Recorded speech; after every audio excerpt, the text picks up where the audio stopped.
Y como ustedes quizás sepan, los iPhone no se producen en Estados Unidos, se producen en China, ¿no?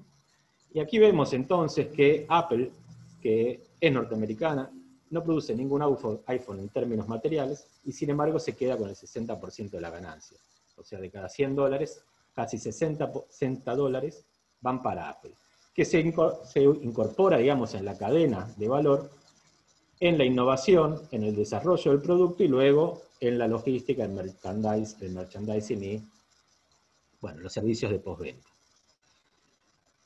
El trabajo manual, la industria propiamente dicha, como ven, se lleva 2 de cada $100, que es ahí el trabajo chino, ¿no? 2 de cada $100 quedan en manos chinas. Entonces, a partir de esta idea, surge muy fuerte el concepto de que en el empleo industrial no está el valor. Pero bueno, esto es cierto para las industrias de punta y para las economías de punta, ¿no? Las economías que están en la frontera tecnológica. Veamos dónde está la Argentina en un índice global de innovación, ¿no? O en dos, en verdad, en el de Bloomberg y en el de la Organización Internacional de la Propiedad Intelectual. Bueno, en uno aparecemos en el lugar 45 y en el otro 80, ¿no? Relativamente retrasados. ¿No quiere decir que no debemos apostar a la innovación? No, al contrario, debemos apostar, pero evidentemente todavía tenemos un camino por recorrer para poder construir nuestro modelo de desarrollo con el eje únicamente de la innovación. Ahí vemos otros países. En el caso del de Bloomberg, Argentina aparece en el primer lugar de América Latina, sobre todo por el rol de sus universidades, que le asignan mucho valor a la universidad pública, el sistema tecnológico nacional. En el caso de propiedad intelectual, bueno, ahí estamos mucho más relegados, ¿no? Según los indicadores que se toman. Entonces, evidentemente, es una aspiración alcanzar este modelo de desarrollo basado en la innovación. Es interesante ver aquí a los Estados Unidos. Ustedes saben que los Estados Unidos es el principal productor de soja del mundo. Y sin embargo, no construye su modelo de desarrollo a partir de la soja, sino lo construye a partir de la innovación, de la industria bélica. Digo, Estados Unidos es un claro modelo de no aceptación de las ventajas comparativas. Ha construido su propio destino con diversas herramientas. Y para nosotros entonces es un camino interesante a seguir, pero que aparentemente todavía está un poco lejos. El segundo punto es el de los recursos naturales. Y acá vemos un indicador interesante, que es el de capital natural per cápita del Banco Mundial, que lo coloca en su publicación del 2018, los cambios en las riquezas de las naciones, ¿no? ¿Qué es el capital natural? Bueno, es una metodología que utiliza el Banco Mundial para dar valor a los recursos naturales. Entonces incorpora los recursos naturales en los bosques, los recursos naturales mineros, los recursos naturales en el subsuelo, en las pasturas, en la agricultura, otorga un valor a ese stock que cada país tiene y luego lo divide, obviamente, por persona. Y acá vemos entonces, en una breve comparación con otros países, ahí tenemos el caso chileno que tiene $55.000 per cápita. La Argentina parece un poco más rezagado, ¿no? Mucho más rezagado que el caso chileno, un poco más rezagado que otros casos como el boliviano. ¿Esto dónde nos pone? Bueno, en una situación de decir, bueno, nuestro sector primario es importante, no hay que despreciar y sabemos las dificultades que nos ha traído la discusión con el sector primario, pero plantear solo el modelo de desarrollo a partir de estos números también parece un problema, ¿no?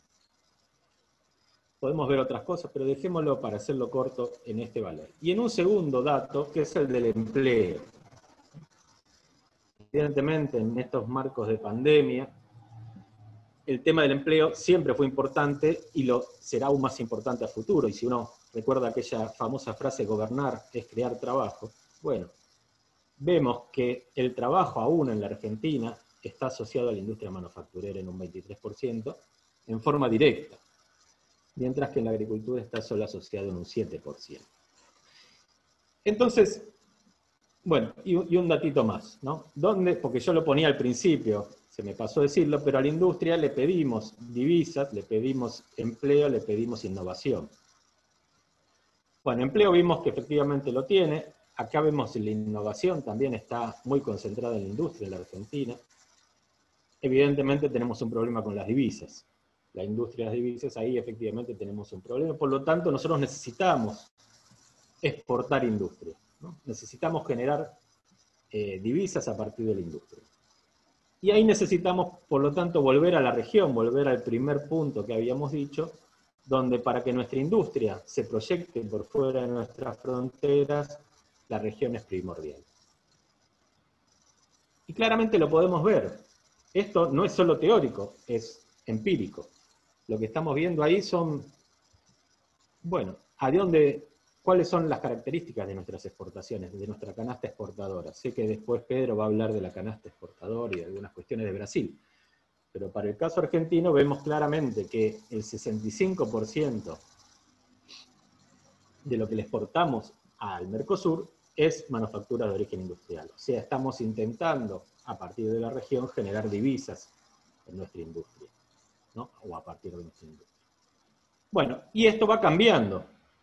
Si uno mira ya en la Unión Europea, esto baja a 22, suben las manufacturas de origen agrario, y suben los productos primarios, y ya si se va al caso chino, que es el caso más fuerte, en términos de primarización de nuestras relaciones comerciales, bueno, evidentemente se concentra en el sector primario y en el sector de las manufacturas de origen agrario. Entonces, es interesante ver esto, ¿no? Digamos, dijimos, bueno, el empleo es importante, el empleo está en la industria. La innovación es importante, la innovación parece seguir estando asociada a la industria.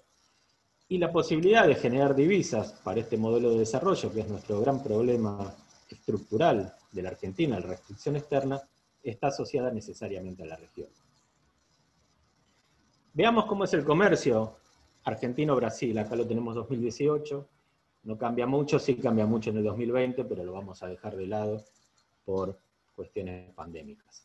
Bueno, acá tenemos gran parte del comercio argentino hacia Brasil, es autos, y particularmente pick-ups, ¿no? Camionetas, digamos, ahí la industria automotriz se ha especializado. Y después vemos otros colores, el azul son productos electrónicos, el rosa son productos químicos, hay plásticos, en amarillo, bueno, ahí tenemos maíz, ¿no? Trigo, y algunas otras cosas. Pero claramente está asociado a productos industriales, como vimos antes. El caso de Brasil es aún más fuerte, y en esto hay una diferencia interesante.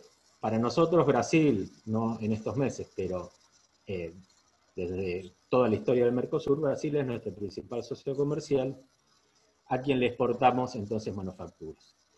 Y para Brasil nosotros no somos evidentemente el principal socio comercial, somos el cuarto, quinto, pero somos el principal socio comercial al que le envían sus manufacturas. Bueno, ahí tenemos entonces que también es principalmente autos, en mayor aún medida, hay productos electrónicos, hay productos químicos. Entonces, tenemos esta situación, ¿no? Si queremos un modelo de desarrollo con empleo, un modelo de desarrollo con innovación, y un modelo de desarrollo que nos puede dar alguna, aunque tiene dificultades, algún marco de ingreso de divisas, bueno, necesariamente tenemos que ver la cuestión regional. Y en ese sentido, de alguna manera, el Mercosur actúa como nuestro gran mercado extendido. Pero nos enfrentamos a dos dificultades, más allá de las dificultades políticas. No estoy hablando de cuestiones económicas estructurales. Por un lado, la relación con China. Y esto va a ser muy interesante. Acá lo que estoy marcando es la participación de las importaciones argentinas y chinas en Brasil entre el año 2002 y el año 2019. El 2002, ¿por qué? Porque es el año en que China ingresa en la OMC, el 2019, porque es la actualidad. ¿Y qué es lo que vemos? Bueno, lo que vemos es que, no solo por China, pero en gran parte por China, la participación argentina en las importaciones brasileñas ha caído, ¿no? Ha caído un 6%, del 12% al 6%. ¿Dónde nos hemos mantenido? En autos, que no solo no hemos caído, sino que hemos subido. El sector automotriz del Mercosur es un sector muy integrado. Bueno, hemos subido un 10% entre el 2002 y el 2019. China también subió, con lo cual ha reemplazado a otros proveedores, pero no a la Argentina. Pero créanme si les digo que a excepción de autos, de los 10 principales productos que nosotros le exportamos a Brasil, hemos caído en todos los demás. En químicos caímos el 8%, China subió el 13%, o sea, que nos reemplazó a nosotros y reemplazó a otros. En madera y muebles, un sector que estaba muy integrado en el Mercosur, en el foro de madera y muebles, caímos 55%, y China subió 40%, sobre todo en muebles terminados. O sea que nosotros perdimos en manos chinas y en manos de otros, y en plásticos que pareciera que hemos perdido directamente en manos chinas. Si vemos el caso, no lo vamos a ver, pero en el caso de Brasil esto es más acentuado aún, ¿no? Brasil pierde más participación, aunque sigue siendo el principal origen de las importaciones argentinas. Brasil pierde muchísimo de su producción industrial en manos chinas en la Argentina, principalmente porque todo lo que son electrónicos y maquinaria es reemplazado por China. Entonces acá tenemos una situación, y este número del 2019, y ustedes dirían, bueno, esto tiene que ver con los últimos 4 años de gobiernos más liberales. Y yo les puedo asegurar que no, que es un proceso continuo, que si hubiéramos tomado este dato en 2015, hubiéramos visto que la situación era menos dramática, pero ya dramática. Y que en estos últimos 4 años lo que ha hecho es aumentar. Y el segundo peligro, y con esto voy a terminar, es el acuerdo Mercosur-Unión Europea. ¿Por qué? Según un estudio de impacto, que hay muy pocos, de la London School of Economics, lo que dicen es que, bueno, en el acuerdo ganamos todos, pero no ganamos en formas iguales. Ganamos nosotros, Mercosur, en productos agrarios, agropecuarios, y la Unión Europea en productos industriales. ¿Cómo ganamos? Bueno, en carnes nosotros ganamos el 30%, o sea, subiríamos un 30% de nuestras exportaciones, ellos subirían un 11% desde un lugar casi nulo, con lo cual es muy, en términos absolutos, muy bajo. Y bueno, sabemos las quejas en Europa sobre esta situación. Pero en los demás sectores nosotros perdemos en todo. Fíjense, en lácteos subiríamos un 18%, pero hay una importación de un 91% que ganan. ¿Sobre qué industria lo están haciendo? ¿Contra quién competirían? Bueno, en maquinarias nosotros subiríamos un 17%, pero ellos subirían más del 70%. En textiles nosotros subiríamos el 32% y ellos el 310%, y acá aparecen otras cuestiones como la acumulación de origen y demás temas muy interesantes, quizás se van a ver en detalle en el encuentro que viene, pero que dan cuenta de que, bueno, habría dificultades para el empleo en nuestros países, ¿no? Y de hecho, lo dice este estudio de la London School, que lo hace para la Comisión Europea, dice, bueno, los países del Mercosur deberían generar programas de digamos, transformación en empleo, digamos, de reubicación de trabajadores. Y en autos, nosotros subiríamos un 40%, pero bajaríamos, o ellos subirían un 95%, con lo cual también nuestra industria, como saldo, tendría un 55% negativo.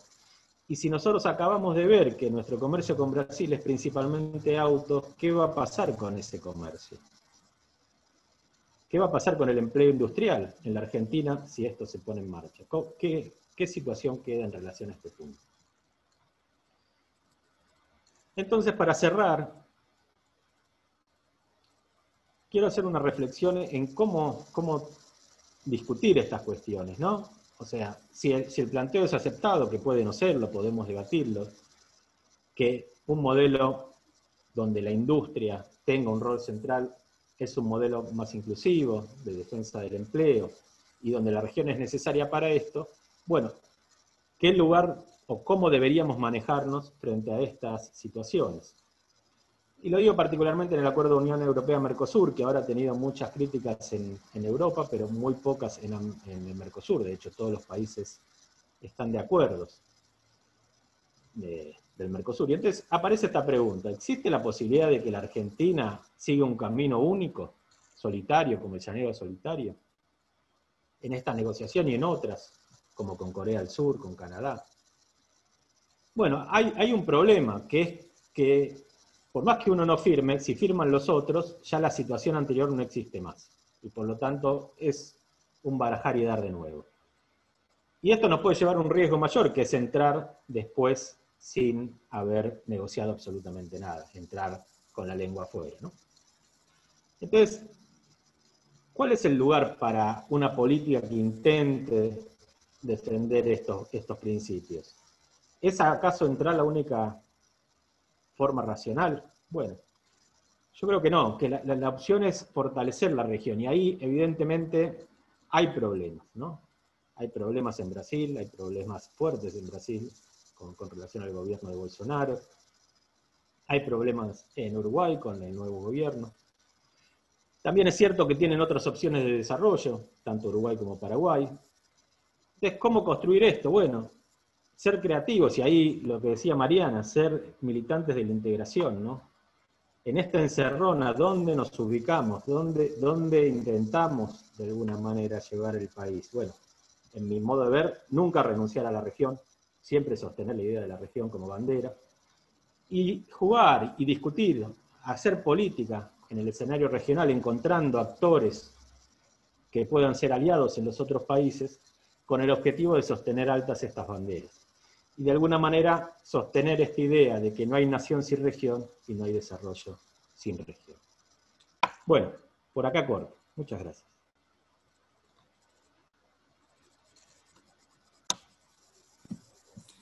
Bueno, muchas gracias, Damián.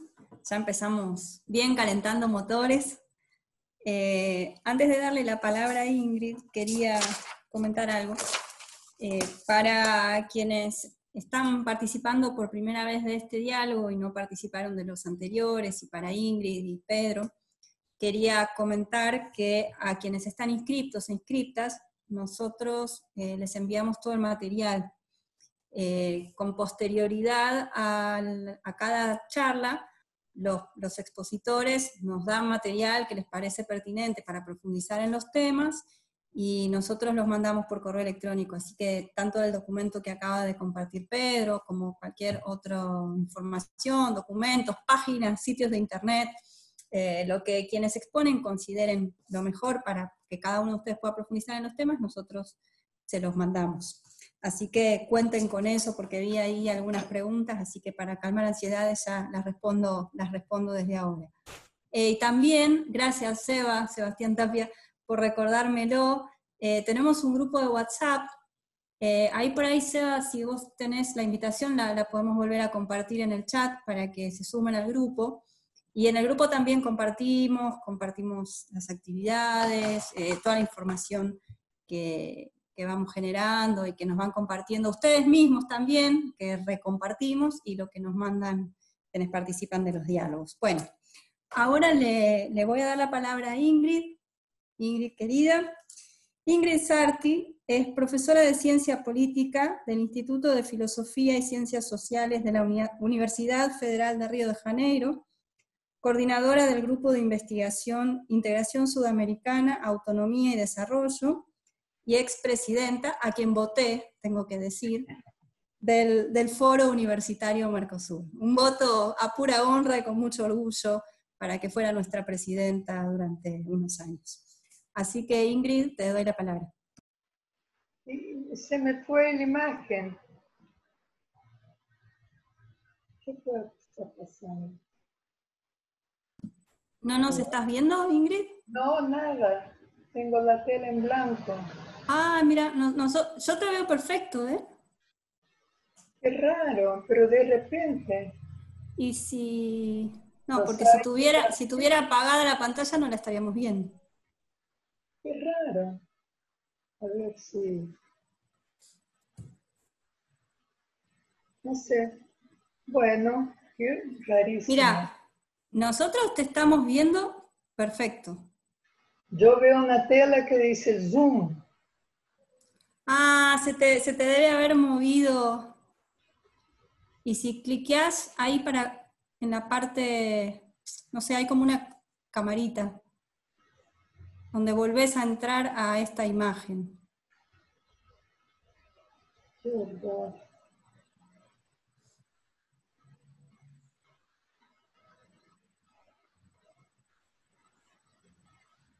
A ver. Zoom, conferencia, nada. Salvo que tal vez salgas y vuelvas a entrar en un minuto para... Ok. A ver si puede, la esperamos. Yo mientras aprovecho y hago algún comentario. Ok, gracias. A ver. No, Ingrid, porque por ahí se resuelve así. Ah, sí, ahora. ¿Ahora sí? Sí, Ah, muy tampoco bien. hice nada. No sé cómo es eso. Bueno, Bueno, ok, esto es gracias. así. En tiempos de pandemia pasan estas cosas. Pasa, ¿no? Bueno, ahora sí, entonces yo me silencio y te doy la palabra, Ingrid. Ok. Bueno, hola a todas las participantes y los participantes. Hola Mariana, querida, queridísima. Te felicito como siempre en tus iniciativas y siempre tan solidaria, una militante ejemplar. Y es muy bueno tener ese histórico de nuestra amistad.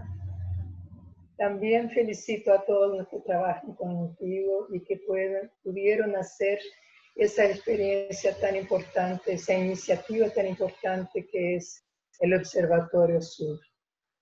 Un abrazo muy especial a los compañeros Damián y Pedro, que como yo había dicho antes, es un enorme placer vernos, aunque sea con toda esa distancia. Pero es un placer poder encontrarnos en esos tiempos tan sombríos. Tiempos en que crisis y transición son palabras que pronunciamos en un cotidiano marcado por las angustias de la epidemia, que expone todas las desigualdades y vulnerabilidades del planeta, las mismas que estuvieron siempre presentes en el sistema desigual globalizado, y que para muchos por comodidad, quizás, eran invisibles. En Brasil se habla mucho ahora de los que son los pobres que son visibles con la epidemia.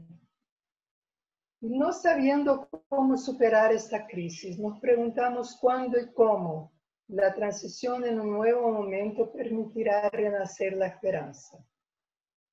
Yo les hablo de Brasil.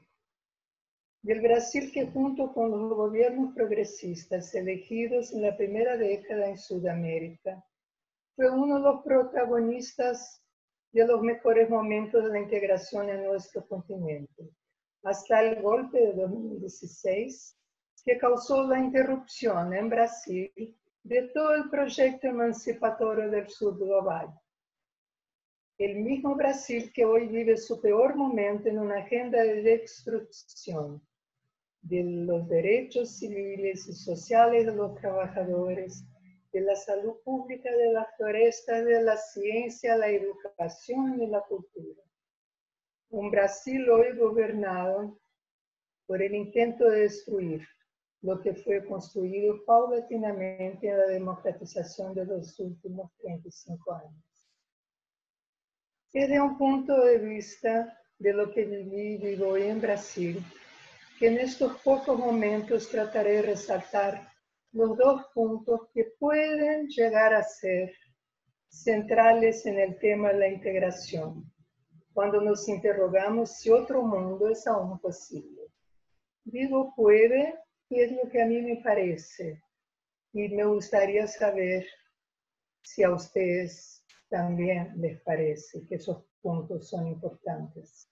El primer punto es señalar que la democracia como clave en nuestra reflexión acerca de la búsqueda civilizatoria y de la unidad y desarrollo del sur.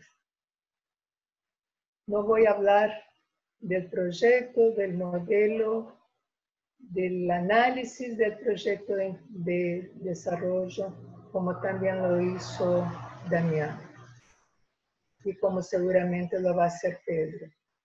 Lo que quería hablar es que mencionar democracia significa rescatar la importancia de la política, enfatizando que la integración nunca es apenas económica, jamás es automática y tampoco exclusivamente técnica. La integración es siempre un proceso político, histórica y territorialmente contextualizado. El segundo punto que me gustaría enfatizar es que la integración es un tema sujeto a las decisiones de políticas de gobiernos, que involucran tanto esa diversidad temática de políticas públicas nacionales como las decisiones de política externa.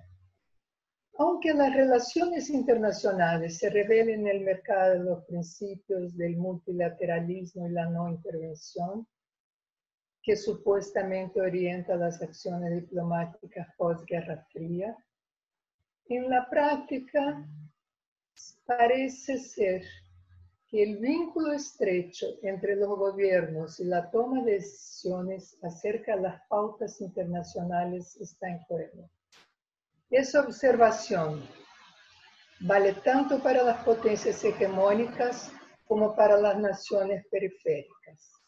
Me gustaría intentar desarrollar un poquito eso que acabo de introducir. En pocas palabras les recuerdo que en Sudamérica del siglo XXI se dibujó un proyecto de poder de una integración ampliada, de naturaleza política, económica, cultural, geopolítica y social, que constituyó estrategia colectiva adoptada por gobernantes de expresiva mayoría de los estados sudamericanos. Fue una estrategia como intento de inserir la región en el sistema global a partir de su autonomía, esa misma autonomía que viene siendo discutida en este contexto nuestro aquí. Inserir la región, bien como promover simultáneamente el desarrollo económico, social y cultural de sus pueblos.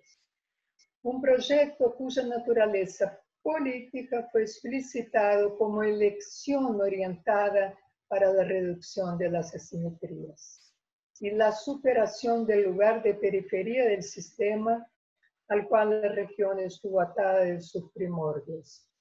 Y Damián ya se acordó de Prebisch, que también lo describió. Vale observar también que avances considerables fueron en gran medida resultado no espontáneos, pero de la voluntad política de muchos gobiernos, de la cual emblemática fue la creación de un órgano del porte de la UNASUR. Esa misma UNASUR que fue aniquilada como reacción al proyecto Sur-Sur. Y es relevante considerar que esa reacción haya sido inmediata al golpe en Brasil en meados de 2016, cuando las instituciones regionales empiezan a ser debilitadas. Parece ser que herir el proyecto Sur-Sur y golpear el gobierno brasileño democráticamente elegido haya sido, por lo tanto, también una forma de impedir las pretensiones de un espacio regional de poder en una configuración innovadora de cooperación entre potencias medianas agrupadas en los BRICS: Brasil, Rusia, India, China y Sudáfrica, exponiendo así una estrategia agresiva de afirmación hegemónica del sistema. Es decir, que de un punto de vista de las naciones periféricas, aunque puedan ser potencias emergentes, el tema que nos persigue es el de la autonomía, sin calificaciones. Al celebrar los 70 años de la CEPAL y los 30 del Mercosur, cabe pensar que seguimos en la periferia de capitalismo, en la periferia se dice, creo. En la periferia del capitalismo, periferia, sí. Sí, como lo decían Prebisch y Furtado. No será demasiado recordar que nuestra autonomía en la inserción del mundo post-pandemia tiene de ser por nosotros conquistada, asegurada, pues de hecho la autonomía no está, nunca estuvo dada y no lo será. Sigue siendo un desafío al cual debemos enfrentar. ¿Y por qué llamo la atención para la importancia de refletirnos acerca del énfasis en la política para nuestro tema? Porque la naturaleza política de las opciones de integración regional no es obvia. En general, las evaluaciones del desempeño de la integración, de sus éxitos y problemas, incluso del porvenir, suelen perder la referencia ampliada de la integración, que, repito, perdónenme, nunca es apenas económica, jamás es automática, y tampoco exclusivamente técnica. Es siempre un proceso histórico, político y geopolítico. Es significativo que esta segunda década del siglo XXI agregó al liberalismo el ultraconservadorismo de derecha. En el caso ejemplar de Brasil, en franca estrategia de eliminación del estado de bienestar social que se intentaba implementar, el neoliberalismo fue actor determinante del cambio político que empezó con el golpe y culmina con la elección del actual presidente, quien obtuvo el apoyo decisivo de parte expresiva de las élites hegemónicas. Se dice que el neoliberalismo está en crisis, pero hay controversias. Las potencias hegemónicas en disputa tendrán de adaptarse al nuevo momento post-pandemia, es decir, el capitalismo adquiere nuevos rasgos. Sin embargo, su naturaleza se preserva. Por cierto, la compatibilidad entre capitalismo y democracia es cada vez más remota, como ya ha sido ampliamente observado. Son tiempos de resistencia. Importa continuamente traer subsidios a un debate que apunta a la fuerza destructiva con que factores considerados desestabilizadores del orden capitalista global resultan en entrave a los proyectos tejidos por países del sur. La formación del bloque solidario regional del Mercosur sigue siendo importante como polo capaz de contrarrestar la tendencia de subordinación hegemónica al poder global. Sigue siendo necesario reaccionar a los intentos de desmonte del Estado y de la fragmentación de nuestra región, en la línea de estudio que nos ayudan a entender el presente a la luz del pasado reciente.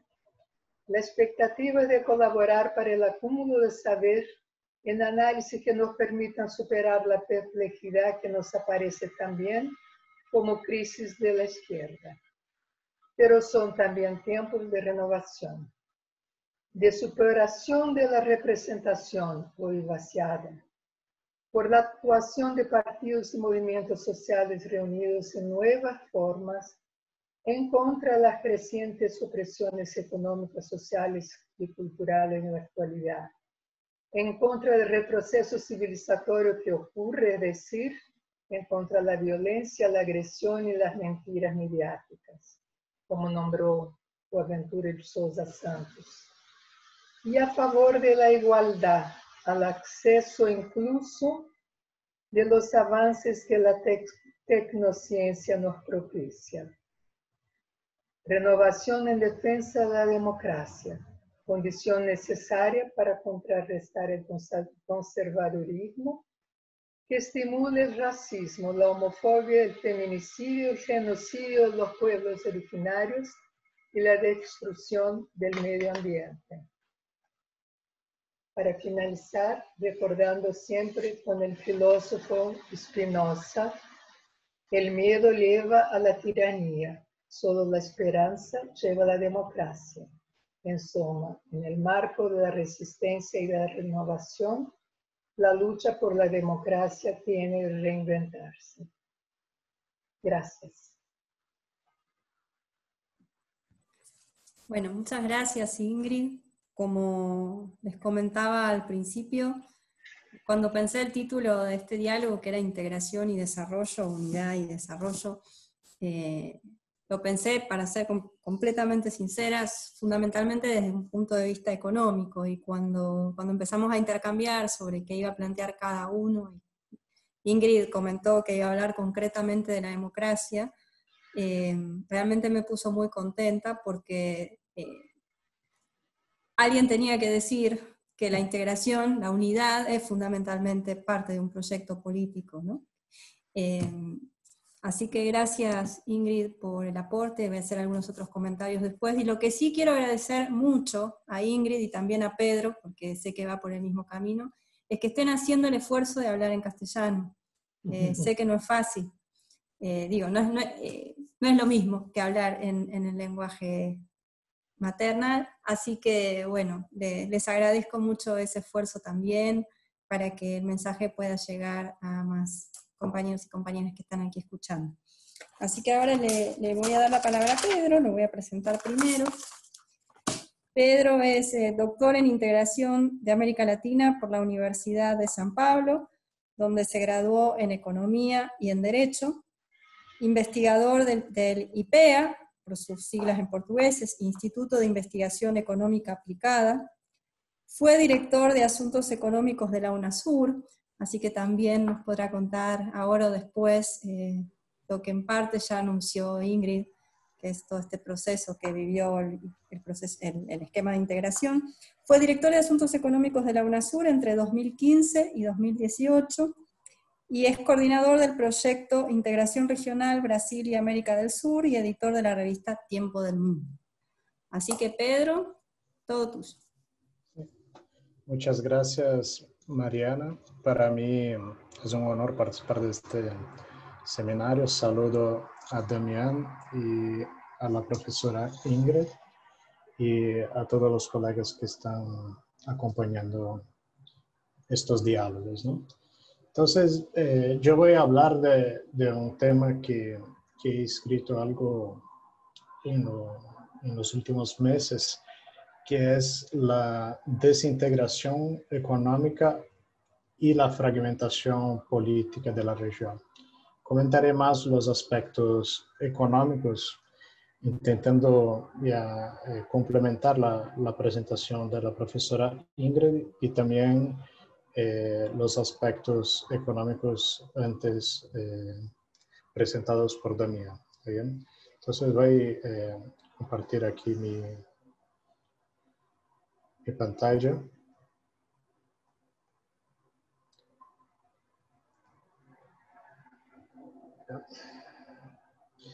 Y bueno, este es un fenómeno, ambos fenómenos, ¿no? La desintegración económica comercial y la fragmentación política, que empezaron hace casi 10 años, ¿no? Este es un punto importante que alguien ya comentó antes, ¿no? Es un proceso tan reciente, ¿no? Creo que también por los temas económicos y la disminución de comercio entre Brasil y Argentina.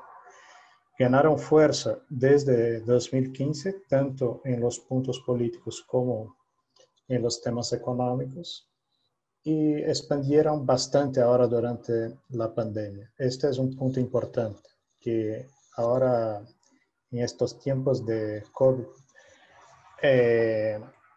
no fueron creadas nuevas tendencias, sino profundizadas las tendencias que ya existían, tanto en los aspectos políticos como en los temas económicos. Hay una rápida y muy preocupante disminución de la interdependencia económica comercial. También ya comentó un poco sobre eso, yo comentaré un poquito más. Y hay una fragmentación de la estructura de gobernanza regional autónoma, que la profesora Ingrid ya comentó, el tema de UNASUR, todo eso, pero no solamente UNASUR.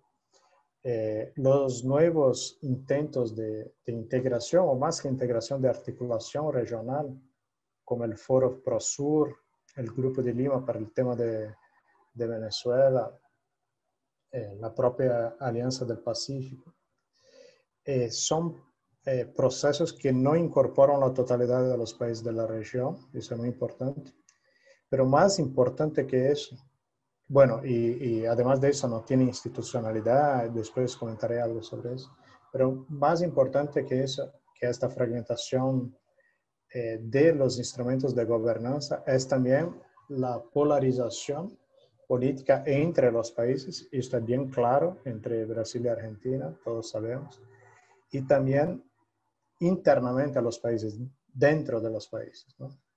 Entonces, si juntamos eso de la más baja interdependencia económica, concomitante al mismo tiempo que la fragmentación política entre los países y dentro de los países, tenemos un escenario, un cuadro terrible, ¿no? En cualquier región del mundo, en todos los tiempos históricos, esta coincidencia es terrible, ¿no? Aquí yo pongo y ya envié al chat la primera de estas y la segunda también, que son algunas referencias, ¿no? Que estarán disponibles, Mariana ya comentó, para todos que están participando de estos diálogos. Entonces hay un artículo que fue publicado hoy en el IPEA, escrito con otras dos colegas, Julia Borba y Sofía Samudio, justamente sobre este tema en los tiempos de COVID, que ha pasado con la gobernanza regional comparado a otras regiones del mundo. Y ahí podemos ver clarito en el artículo la falta que hace, tanto para los temas de salud pública como para la retomada económica, una articulación regional. Hay 3 artículos de opinión que están en español y resumen, ahí hay los datos también para quien tiene menos tiempo y quiere leer algo más rápido. El primero sobre desintegración económica y fragmentación política. El segundo, que hace exactamente un mes cumplimos 20 años de la primera reunión de jefes de Estado y Gobierno de Sudamérica. También que poniendo en perspectiva histórica, estamos en una coyuntura específica de 5 años complicada, pero en una perspectiva histórica de siglos no estamos tan mal, porque la primera reunión entre los 12 presidentes de Sudamérica fue hace 20 años, y ahí evalúo un poco la importancia de este momento y que fue perfectamente posible hace 20 años, mismo con orientación política bastante opuesta en algunos casos. Por ejemplo, estaba Hugo Chávez y Alberto Fujimori en esta reunión, que fue aquí en Brasilia, hablo desde Brasilia, en 31 de agosto y 1 de septiembre de 2000.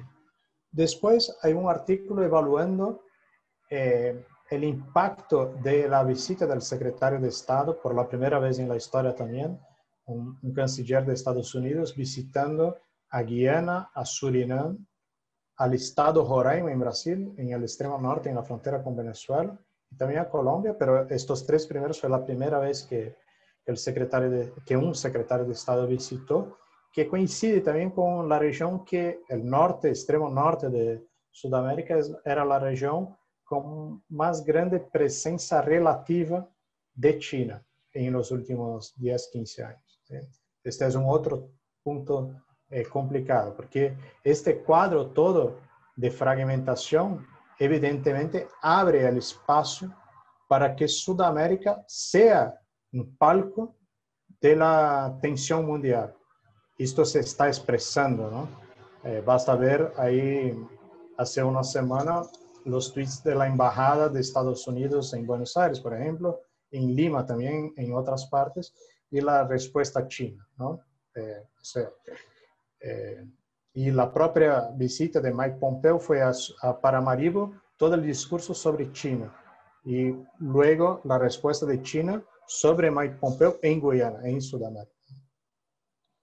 Ahí hay el quinto artículo, este es un artículo más académico, un poco más largo, que analiza el Grupo de Lima como expresión de la fragmentación política de la región y el rol de la política externa brasileña en eso, ¿no? Que Brasil ha dejado en estos últimos movimientos, tanto la salida de UNASUR como la constitución del Grupo de Lima, como la creación del Foro Prosur. Brasil no ha sido protagonista. Es bien diferente de lo que fue hace 20 años en la primera reunión de jefes de Estado y Gobierno de Sudamérica. Es bien diferente de lo que fue hace un poquito más, 30 años, la creación del Mercosur, o hace 12 años la creación de UNASUR, que fueron momentos que Brasil ha tenido un protagonismo más grande.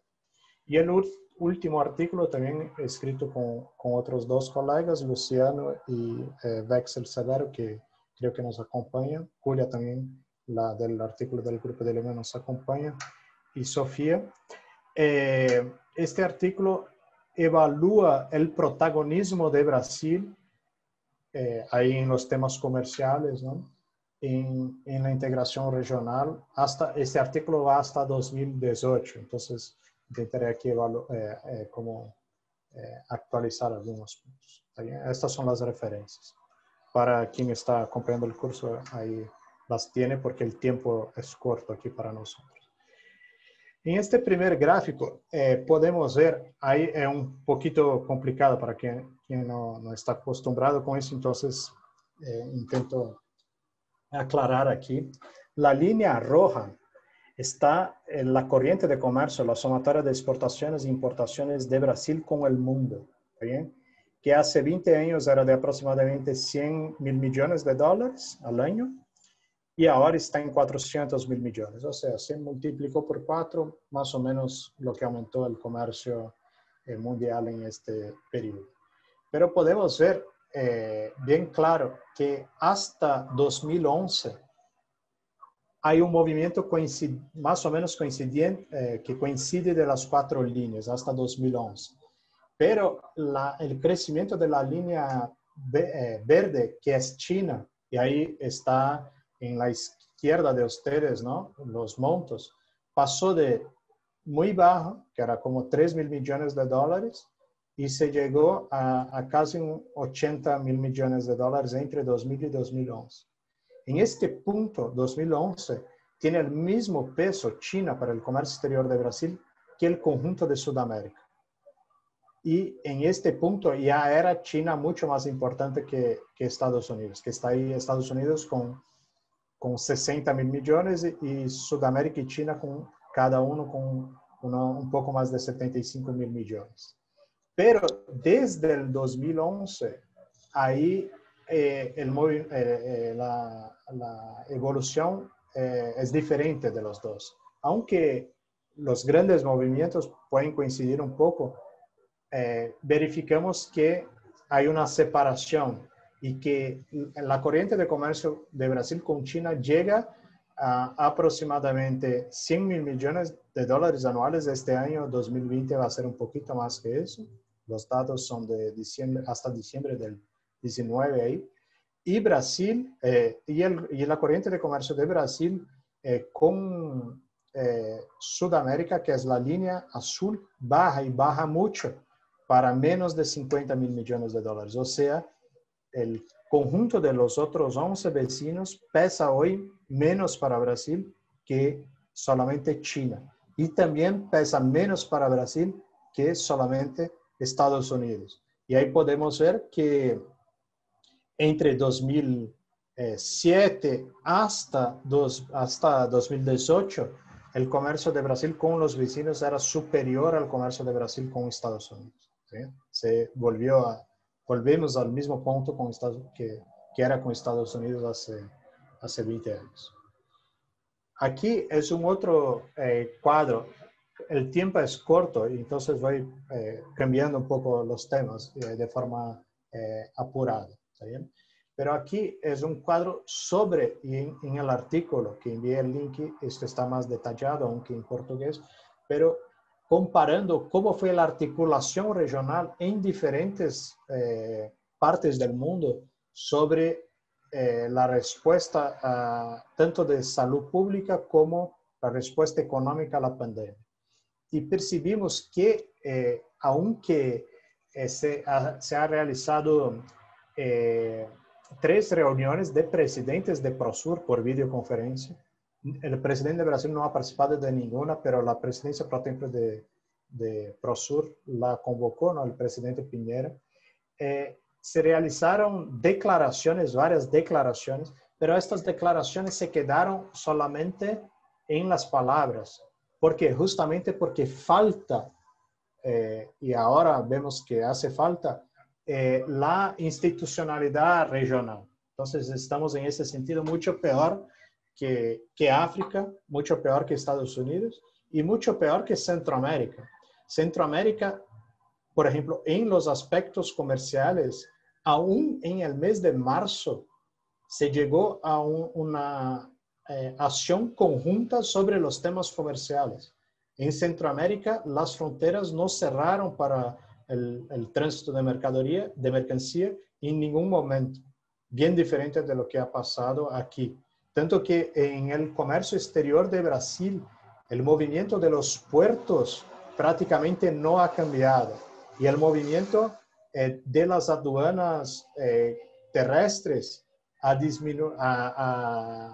sido la mitad de lo que era en los mismos meses del año pasado, ¿no? Por ejemplo, para recibir donaciones o ayuda internacional, la Unión Africana y el sistema centroamericano también trabajaron en conjunto y recibieron. Sudamérica no. Y tampoco hubo una respuesta con aportes financieros para recuperar el comercio intrarregional y la economía como un todo, como pasó en otras regiones. Por ejemplo, la Unión Europea ha presentado hace 2 o 3 meses ya el más gran plan de recuperación económica de la historia que se conoce por su articulación regional. Y Sudamérica no ha hecho absolutamente nada sobre este tema. Entonces, sí, de forma confrontativa, ¿no?, a la historia de UNASUR, nos presentaron el PROSUR como un espacio con más agilidad, sin burocracia, sin presupuesto, como si los 11 millones de dólares de costo de UNASUR fuera mucho, como si 40 funcionarios fueran mucho, y si un espacio que tenía todos sus reglamentos, estatuto, el tratado constitutivo aprobado no solamente firmado por 12 presidentes, no son decisiones de presidentes, pero incorporada a las legislaciones nacionales por los 12 parlamentos. O sea, tenía reglas claras, ¿sí? Pero se creó la idea que eso todo era un problema y que debería ser algo muy flexible, sin reglamento, sin presupuesto, sin burocracia. Pero en este momento de crisis, que es justamente para estos momentos, principalmente para estos momentos que fueron creadas las organizaciones internacionales, todo el mundo logró dar respuesta por su propia burocracia, articulando los países, articulando los sistemas de salud y también de recuperación económica. Y Sudamérica no. ¿Está bien? Es un costo importante.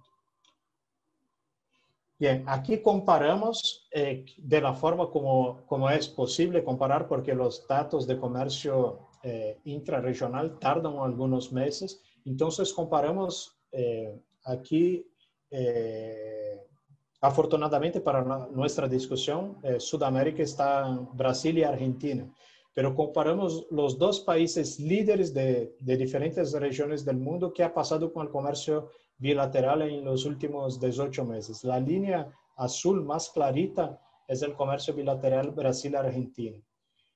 Como el monto es muy diferente, ¿no? Por ejemplo, China-Japón o Estados Unidos-México y Francia-Alemania tiene un monto mucho más grande que el comercio bilateral Brasil-Argentina por el tamaño de las economías y también la integración que hay. Hay un número índice ahí para julio del 2018. Y vemos que, aunque ha bajado más en los temas de pandemia, en los meses de la pandemia, entre marzo y mayo, ahí está, que era cuando escribimos el artículo hasta donde iban los datos, percibimos que antes de la pandemia el comportamiento de este comercio bilateral entre Brasil y Argentina ya iba mal. En verdad iba bien mal, que voy mencionar adelante. Y hoy estamos a un 40%, o hoy, hace 3 meses, ¿no? Estábamos a un 40% de lo que era el comercio bilateral hace 18 meses. Y en otras partes del mundo, más o menos en un 60%. O sea, aquí estamos mal, no solo por la pandemia, porque ya veníamos bajando el comercio bilateral. Aquí una comparación en esa tabla en el primer trimestre, o sea, sin los efectos de COVID. Y ahí podemos ver el conjunto de Sudamérica y se queda fácil la comparación porque la primera línea es con Argentina, desde Brasil, siempre, ¿no? Igualmente, vemos que el año entre 18 y 19, o sea, antes de los cambios, aún con los gobiernos anteriores, tanto en Brasil como en Argentina, ya estaba cayendo mucho el comercio bilateral. Y en la región también, en toda la región, ya estaba cayendo mucho, entre 18 y 19, un 17%. Y aquí, entre los meses de COVID, o sea, el segundo trimestre de este año, entre abril y junio, que fue el momento que más cayó el comercio por la pandemia, también comparado al año anterior, ahí la caída es mucho más fuerte, evidentemente, pero percibimos que entre 18 y 19 ya era significativa, más grande que en cualquier otro momento de la historia. Eso es importante porque, por ejemplo, Damián comentó que para Brasil, Argentina sería el cuarto, quinto país destino de las exportaciones, ¿no? Antes del Mercosur, Argentina estaba por debajo de eso. En los años del Mercosur, en la primera fase, en los años 90 y inicio de los años 2000, Argentina era el segundo socio comercial de Brasil, solo atrás de Estados Unidos. Después se quedó hasta ayer, hasta 2018, como el tercer socio comercial de Brasil, pero con una participación importante de 10-11%. En 2019 ya había caído muchísimo y Argentina llegó a un 4,8%. Y ahora en 2020 ha bajado un poquito más, todavía no tenemos los datos cerrados, pero una participación muy baja. Y el año pasado, de hecho, Holanda, Países Bajos, superó a Argentina como destino de las exportaciones de Brasil. Esto es terrible. También mostró un poco por qué y comento muy breve. Las exportaciones de Brasil, ahí también tenemos el paralelo con la presentación de Damián, las exportaciones de Brasil hacia la región, entre un 80 y un 90% es de manufacturados, bastante alto, más incluso que Argentina. A Estados Unidos entre un 50 y un 60%, a Europa un 35%, a China el año pasado 2,97% solamente de las exportaciones manufacturadas, o sea, cada dólar que exportamos a Argentina genera en promedio 5 veces más empleo que cada dólar que exportamos a China. Eso tiene todo que ver con los temas que nos presentaba Damián. Y nos presenta también un cuadro para mucha discusión que por el tiempo no va a ser posible avanzar tanto aquí, pero en las preguntas sí será posible. Aquí un otro cuadro interesante que muestra el rol que ha tenido la diplomacia presidencial en la articulación con los vecinos, ¿no? Entonces, aquí tenemos los datos de viajes y encuentros presidenciales entre el presidente de Brasil y presidentes de los países vecinos por país, ¿sí? Y ahí podemos ver, por ejemplo, en 2008 hubo 7 encuentros entre los presidentes de Brasil y Argentina. Sabemos, Damián en particular, que buena parte del comercio bilateral, de este comercio industrializado, que ha crecido mucho con el Mercosur, tiene una buena parte que es administrado, que necesita de diálogo y fluidez entre las burocracias para funcionar. sin diálogo entre los ministros de Economía, que es lo que sabemos, no hubo ninguna conversa hasta ahora entre los ministros de Economía de Brasil y Argentina. Y sin diálogo presidencial, eso se queda muy difícil. Ahora recibí hace un poco más de una hora una noticia de Argentina que hay un esfuerzo para que se promueva un encuentro presidencial bilateral por parte del gobierno argentino, un encuentro presidencial bilateral con Brasil. Eso sería bien importante en este momento, porque ya comenté el caso de 2000 y varios otros, ¿no? Por ejemplo, el presidente Uribe firmó por Colombia el Tratado Constitutivo de UNASUR. Bueno, pero aquí vemos el peso de la diplomacia presidencial. Hay un otro factor, aquí también no vamos a poder avanzar tanto, pero aquí son los desembolsos del Banco Nacional de Desarrollo Económico y Social de Brasil para exportaciones post-embarque en la región, para las totales en rojo, ¿no? Y el total para la región, que está en azul. Y podemos ver claramente que desde el 2015, pero ya estaba bajando en 12 y 14, prácticamente es cero. O sea, eso perjudica mucho el comercio regional también. Hay un otro factor, aquí es como hay alguna correlación entre el esfuerzo presidencial y estos desembolsos del BNDES que desde el 2014 son prácticamente cero. Y llamaría atención a un otro punto que es relativamente importante aquí, discutiendo los temas de integración y la institucionalidad. Brasil, el año pasado, en el mes de abril, ha salido de forma unilateral del convenio de créditos recíprocos de la ALAD, que fue un sistema creado hace décadas para fomentar el comercio intrarregional, particularmente en los momentos que hay falta de divisas, ¿no? O sea, un financiamiento de algunos meses para garantizar la exportación intrarregional.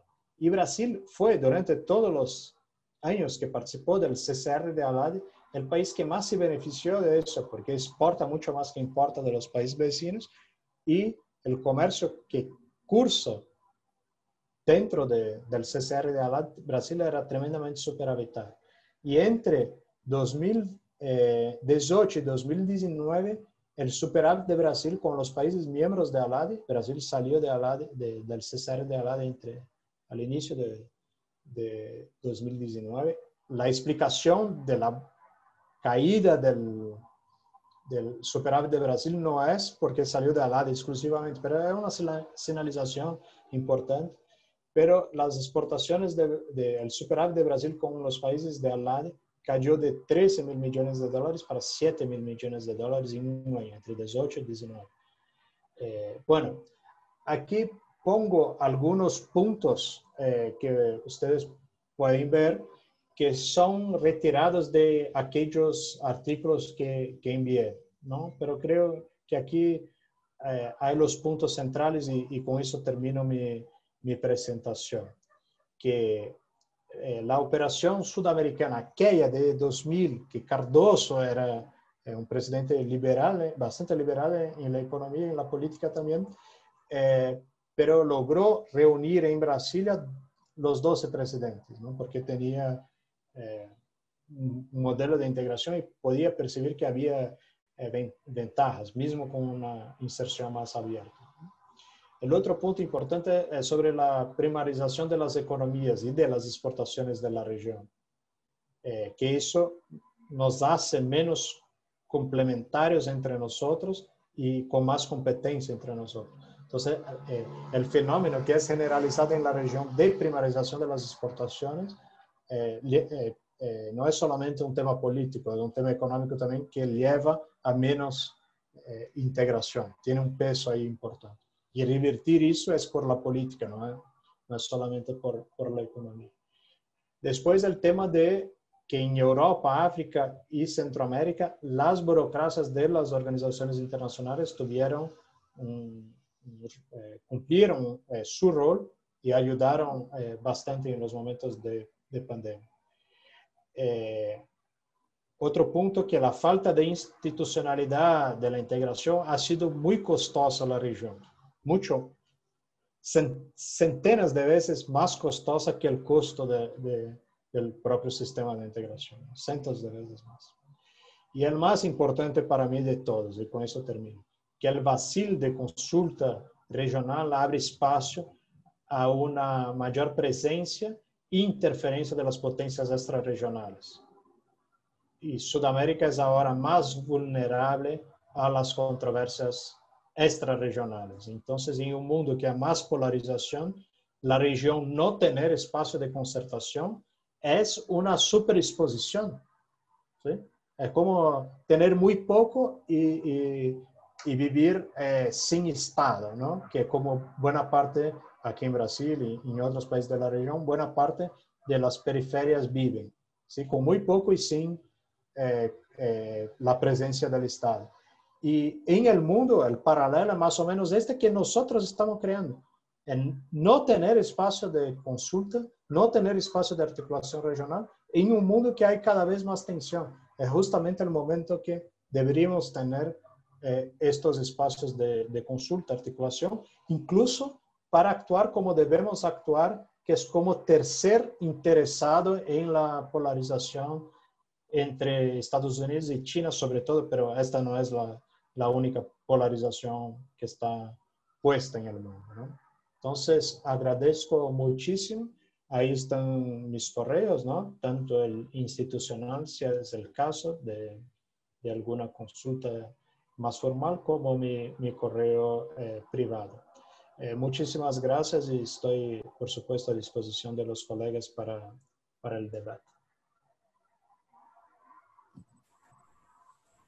Bueno, muchas gracias, Pedro.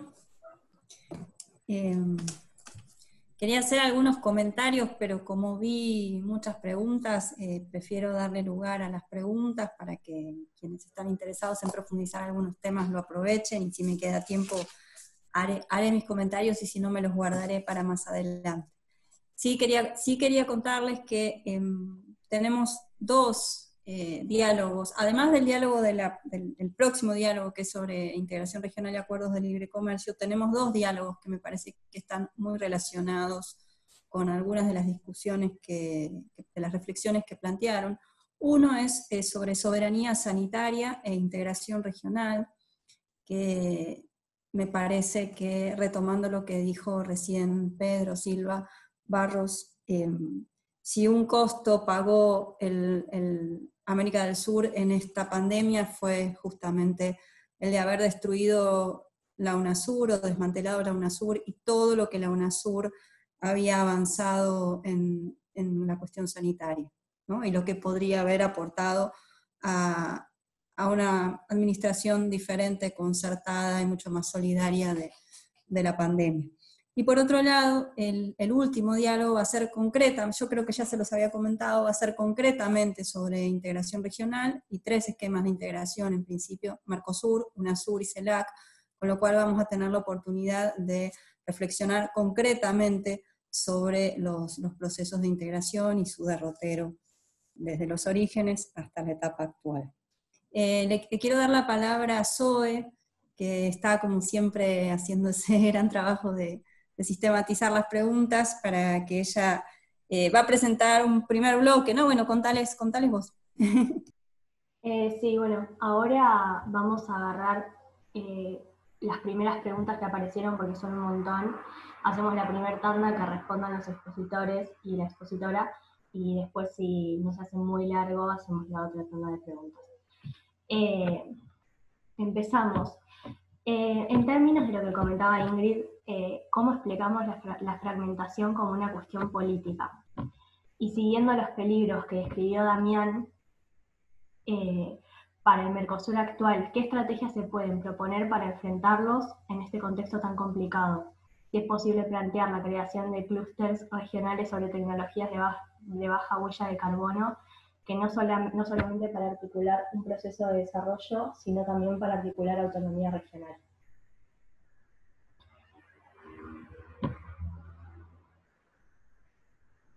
Si Por quieren ahí responder. Ingrid, que fue así como interpelada en primer lugar, ¿no? Sí.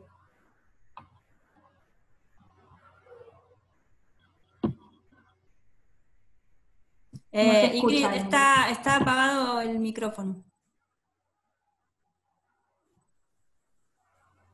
Me parece que se congeló. Ah, no, está ahí. No pueden abrir el micrófono. Pero yo a ver. A ver ahora. Ya le solicité. Ahora sí. Ahí está. No sé si entendí bien la pregunta, porque no sé si oí bien. Era sobre cómo se consigue la... Te la repito. ¿Cómo explicamos la fragmentación como una cuestión política? Vale. ¿Cómo se resuelve? Yo creo que lo más difícil de todo lo que hablamos hoy es que la pregunta ¿cómo? Todavía está por tener contenido para contestar. Es muy difícil saber cómo, no hay una receta para eso.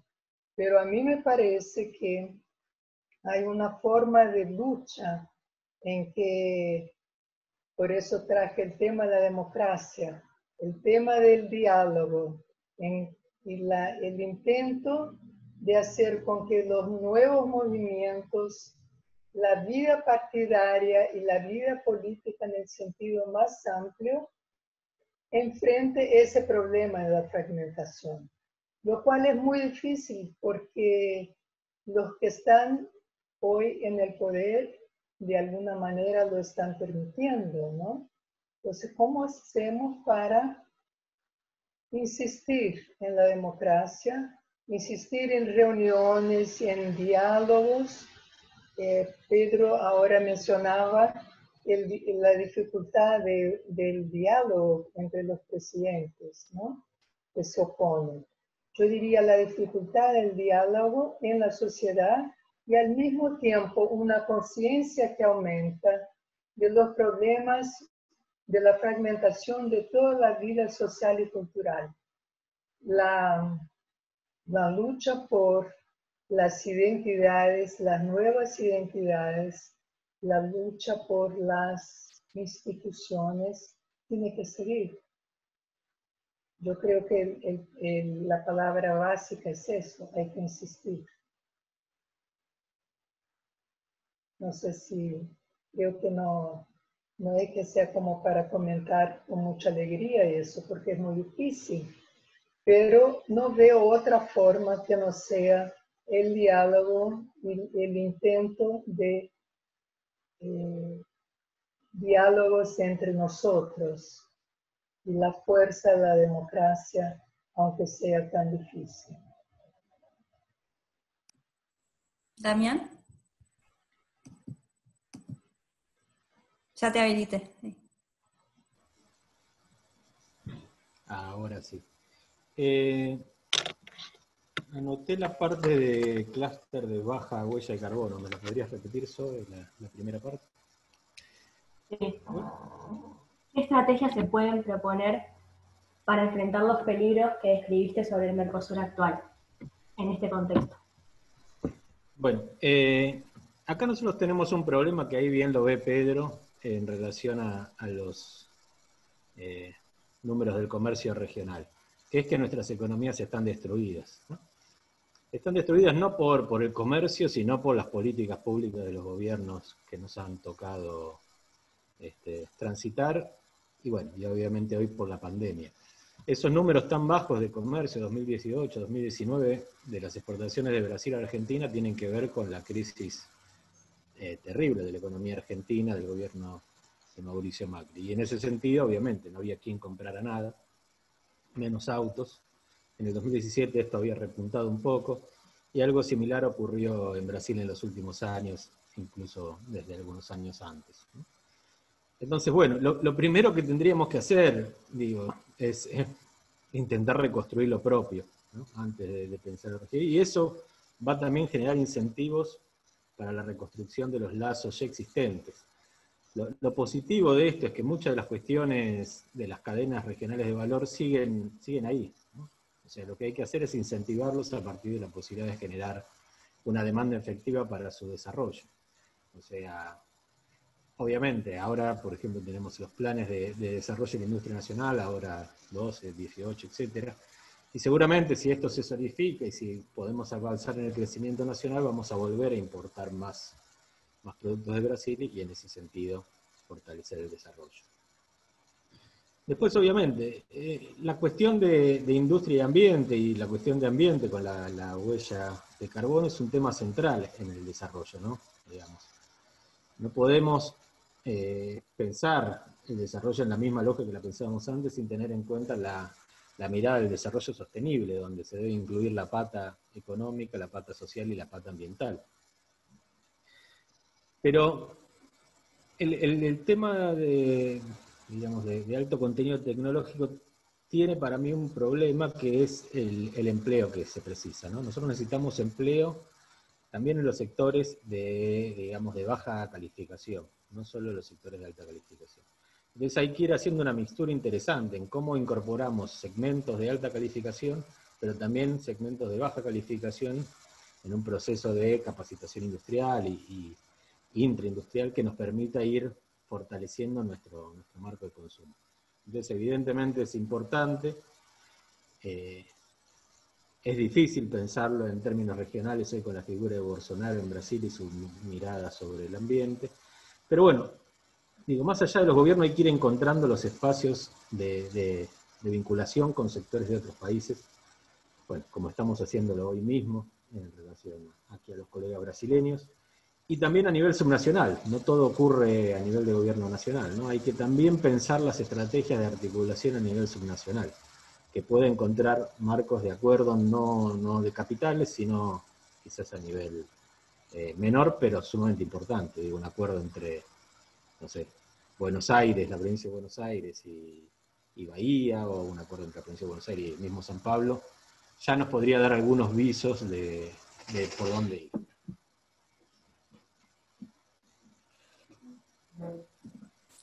No sé, Pedro, si querés comentar algo sobre algo de esto o pasamos a una nueva tanda de preguntas. Sí, no, yo quiero sí. Intentaré ser rápido, pero es un punto que no puedo olvidar, entonces ya digo, yo vi que tiene más o menos que ver con lo que Luciano preguntó en el chat y también con la parte final del comentario de Damián, que es sobre la participación de los entes subnacionales, ¿no?, en la integración.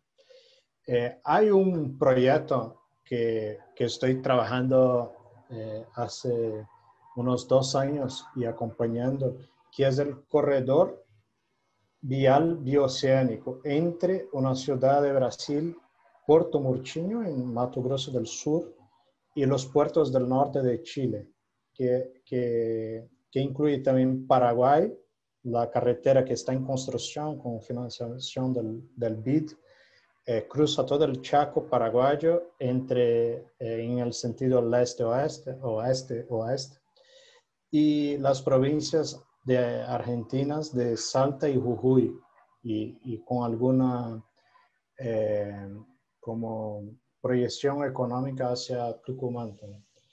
Este proyecto empezó, el grupo de trabajo fue creado por los presidentes en 2015, ¿sí? Todos los países cambiaron gobiernos. Aquí en Brasil fueron 2. Era Dilma que firmó la creación de este grupo de trabajo. Después pasó Temer y ahora Bolsonaro. En Argentina cambió el gobierno, en Paraguay también.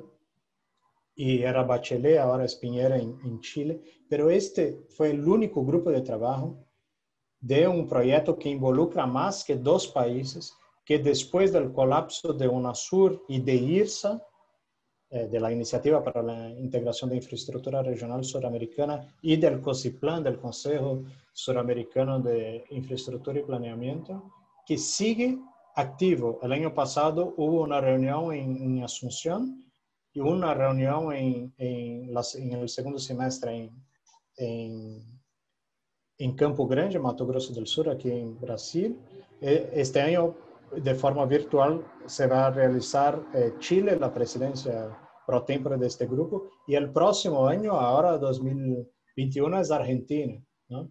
Y es bien importante mantener este proyecto. Y ahí hay dos, para la pregunta, ¿por qué este grupo en particular sigue? Si todas las otras articulaciones que involucran, hay algunas con dos países, hay por ejemplo entre Chile y Argentina, Aguas Negras y tal, pero que involucran más que dos es la única de infraestructura en toda Sudamérica. Una, por supuesto, es la importancia del Pacífico para las economías de Brasil, Paraguay y Argentina, que están cada vez sus exportaciones más hacia el Pacífico.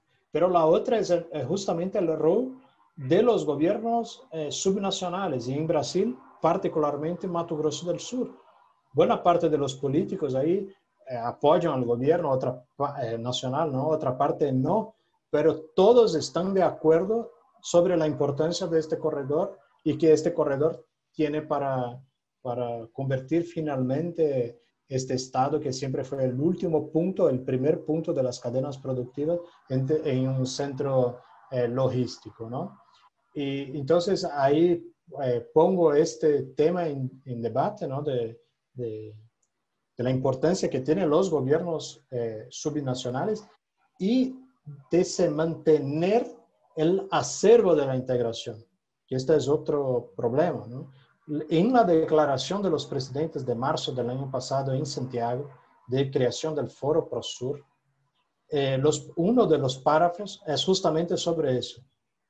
En ningún momento se habla de UNASUR o del fin de UNASUR. O sea, los presidentes no firmaron eso en conjunto porque no había acuerdo para firmar eso en conjunto, porque hay posición diferente de los países sobre el tema de UNASUR. Pero hubo acuerdo sobre el tema de mantener el acervo de la integración. El problema que estamos viendo ahora es que este acervo no está siendo bien mantenido. O sea, IRSA, que era una cartera con sus problemas, debilidades y tal, pero que tenía 500 y tantos proyectos, que era actualizada cada 6 meses, dejó de ser actualizada desde diciembre del 17.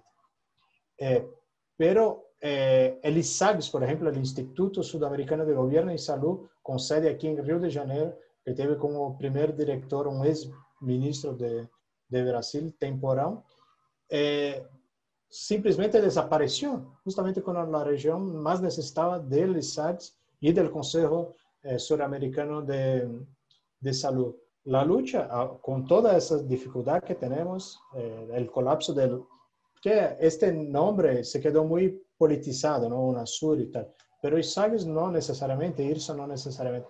Entonces hay que recuperar estos espacios, ¿no? Y ahí los gobiernos que aunque no haya tanta convergencia, pero que tienen compromiso con la integración, tienen que liderar la preservación de este acervo de integración. O sea, Argentina tiene el próximo año, espero, que avanzar con el tema del corredor vial bioceánico, que es tan importante para Salta y Jujuy, que está tan lejos históricamente en temas económicos, ¿no? de la capital. Y esto vale igual para Mato Grosso del Sur, y el gobierno subnacional de Mato Grosso del Sur está muy comprometido con eso, así como las regiones al norte de Chile y por supuesto el Chaco paraguayo. En Paraguay hay un compromiso fuerte ahí del gobierno nacional también.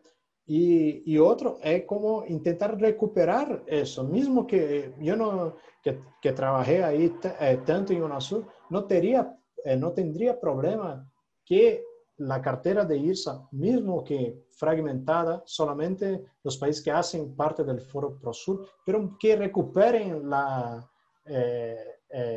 cartera de proyectos, ¿no? Y que actualice e intenten los gobiernos por lo menos a recuperar los grupos de trabajo que funcionaban.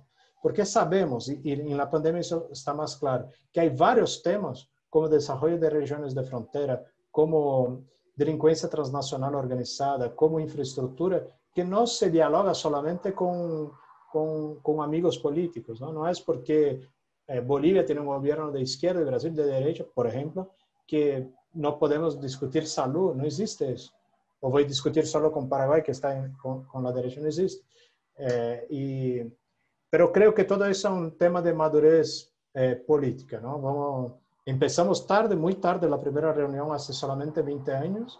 Perdemos un montón de tiempo con eso de la fragmentación, la polarización, pero falta, y eso debe ser construido. Quizá este encuentro se viabilice entre el presidente Fernández y el presidente Bolsonaro, podrían definir una agenda mínima que involucrase, por ejemplo, temas de infraestructura, que no es, claro, no van a discutir el tema ambiental, de salud sería muy difícil, pero algunos otros temas sí es posible, ¿no? Hay que encontrar lo que sí es posible en los momentos de más divergencia política. Ahí en los momentos de más convergencia ahí podemos recuperar los temas de la institucionalidad, de más presupuesto, otra agenda. Disculpe, me extendí un poquito. Gracias. No, no, al contrario. Zoe, te paso a vos, ¿sí? Sí. Bueno, seguimos. Hay una pregunta particular para Ingrid. Si vuelve a ser la democracia el gran tema para América Latina, nuevamente, ¿cómo observan la dinámica del Grupo de Puebla y qué rol puede jugar en esta etapa? Y si existe realmente un peligro de que se vuelva a caer en la constitución de tratados bilaterales ante la deserción del bloque regional debido a la desintegración. La pregunta que yo vi en el chat era si se acercaba a los años 80, ¿no? Exactamente. Sí. Y bueno, yo creo que estamos en un momento muy distinto de los años 80 y que la lucha de la democracia tiene características históricas. Entonces, no creo que tendríamos algo semejante, pero sí hay puntos que siguen, como todos los puntos que tienen que ver con la desigualdad, siguen siendo relevantes y cada vez más acentuados. El cambio sería en la forma que se organiza la lucha en contra de esa subordinación internacional y nacionalmente. Y ahí yo no veo salida si los grupos realmente nos logran tener una forma de expresión, sea en los partidos, movimientos sociales, que produzca el cambio, porque esa democracia tampoco será dada, ella tendrá que reinventarse. Un punto importantísimo que me gustaría insistir es que es necesario que la colectividad empiece a pensar soluciones de estilo colectivo y principalmente en el área de cómo aprovechar, cómo tener acceso y cómo divulgar las conquistas técnico-científicas. Eso es una cosa que queda de la pandemia, que tenemos que no olvidarnos. Básicamente es eso, intentar, yo creo que Pedro dijo muy bien cuando dice, habrá que seguir insistiendo en organizarnos, si no es en el plan del Estado, pese a que el Estado es el actor fundamental, pero aún así que sigamos teniendo organizaciones posibles y no abandonemos el tema, porque la fragmentación está dada. Hay que buscar una solución colectiva. Gracias. Damián, ¿querés comentar algo? Ya te habilito. Ahí. Bueno, sobre los acuerdos bilaterales, sí, claro que estamos en el peligro inminente de que eso ocurra. En el Mercosur existe una decisión del año 2000, que es la 32 del 2000, que impide a los países negociar acuerdos en forma bilateral, ¿no? Esto surgió en el marco del ALCA, y ahí es interesante también lo que decía Pedro, no era que había gobiernos particularmente de izquierda o integracionistas, sino que entendieron en aquel momento que negociando juntos negociaban mejor. El acuerdo, bueno, a lo largo de estos años, principalmente Uruguay intentó salir del acuerdo, Evidentemente Uruguay tiene una economía muy volcada a los recursos naturales y lo que le interesaba era ver cómo avanzar en estos intereses ofensivos.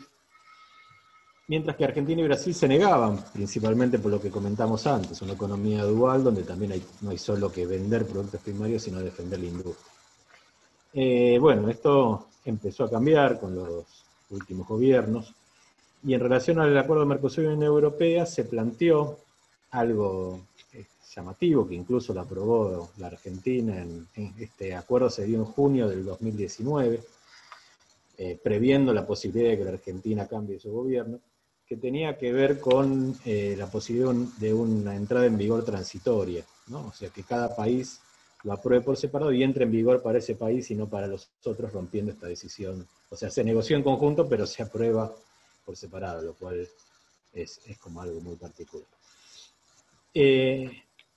Bueno, eso está por verse todavía. Y luego en otras negociaciones, como con Corea, también se planteó de vuelta este tema. La Argentina ahí tuvo, a mi gusto, una posición dubitativa. Primero dijo, bueno, que negocien los demás, que querían negociar, nosotros nos quedamos un poco atrás. Después salió a defender la idea de negociar en conjunto. Y evidentemente es una situación sumamente compleja, ¿no? ¿Cómo hacer para que todos negociemos en conjunto si hay algunos que quieren negociar una cosa y otros que quieren negociar otra? Bueno, surge nuevamente la capacidad de la política regional y la necesidad de encontrar acuerdos allí donde aún existen grandes desacuerdos. En todo caso, para mí, algo que mencioné en la última filmina, como dice nuestro presidente, es que la región es prioritaria. O sea, aún aunque tuviéramos que entrar en esas negociaciones, es mejor hacerlo en conjunto que quedarnos por fuera. Entonces, el peligro está, no creo que sea el camino que debe seguir la Argentina.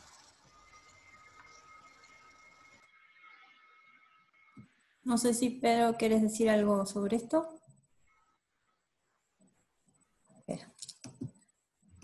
Ahí, ya está. No, vamos para otras preguntas porque ya hablé mucho en lo anterior. Disculpe. Ok. ¿Hay más preguntas? Sí, estaba la de cómo observaban ellos la dinámica del grupo de Puebla. Ah, ok. Pueden jugar en esta etapa. Hay una pregunta sobre el grupo de Puebla, para quien la quiera responder, y me voy a tomar el atrevimiento de hacer alguna también, y algún comentario, ya que está el chat un poco tranquilo, y tenemos un tiempito. Con respecto a la presentación de Damián, que inicia con la CEPAL, a mí me gustaría agregar, sobre todo para los argentinos y las argentinas, que por ahí está más en su memoria, una cuestión que me parece importante destacar, sobre todo en estos tiempos. En la década del 50 hubo una propuesta concreta de integración sudamericana de la Confederación de la Empresa. ¿Cómo era? La Confederación General de la Empresa, la CGE, con Helvar, que propuso concretamente, porque ya veía esto que planteó Damián, que es la limitación del mercado interno para avanzar en un proceso de industrialización nacional en el mercado argentino. Entonces tuvimos una propuesta concreta que nació del sector empresarial nacional, en avanzar en una integración económica sudamericana. Y por supuesto la propuesta de Perón del ABC, ¿no? Y a mí me parece importante destacar esto porque en la literatura sobre el tema, con justicia, pero invisibilizando de alguna manera estas propuestas, se destaca el rol de la CEPAL. No digo que sea el caso de lo que planteó Damián, creo que es justo reivindicar el lugar que tuvo la CEPAL inmenso en este proceso, pero sí me parece importante destacar también, como perspectiva de largo plazo, que las propuestas de integración nacieron y estuvieron y están presentes en el seno del propio movimiento nacional. Me parece que es importante porque justamente en este momento, en Argentina, quienes tenemos estas ideas de integración, tenemos un gobierno que nos representa, pero no se da el caso en toda la región. Entonces la construcción desde las organizaciones, desde el sector empresarial que está de acuerdo con un proyecto de desarrollo, etcétera, me parece que son importantes. Ahora, está clara la centralidad de la integración regional para el desarrollo. Y ahí yo pregunto, en parte respondiendo a lo que planteó Damián y también después Pedro, ¿qué hacemos cuando difieren los proyectos nacionales de desarrollo? Ni siquiera estoy diciendo cuando no hay proyectos.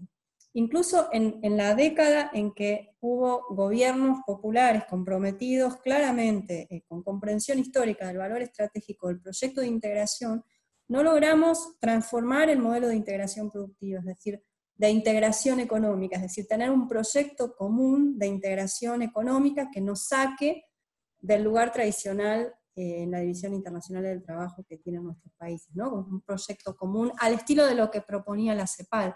Entonces la pregunta es, ¿desde dónde? ¿Cuál es el punto de acumulación para, para avanzar en este camino?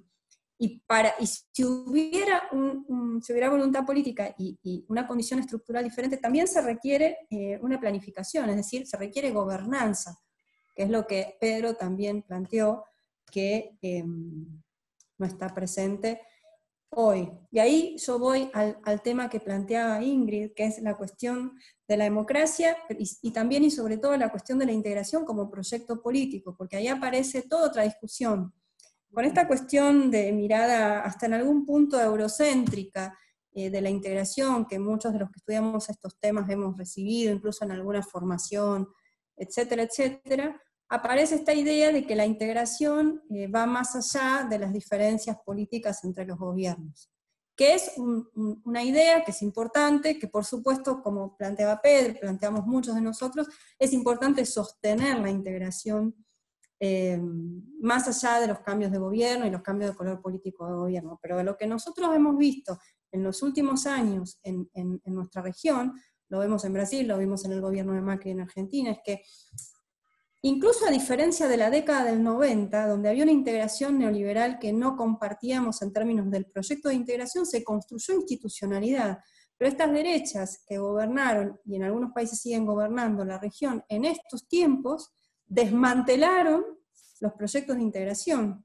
Entonces, ¿por qué si se desmantela, o sea, se busca desmantelar la UNASUR y no el Mercosur? Bueno, me gustaría tener una opinión de quien quiera darla de ustedes sobre estas cuestiones, ¿no? Y creo que nada más, porque alguna cosa me la voy a guardar para por ahí, algún otro diálogo.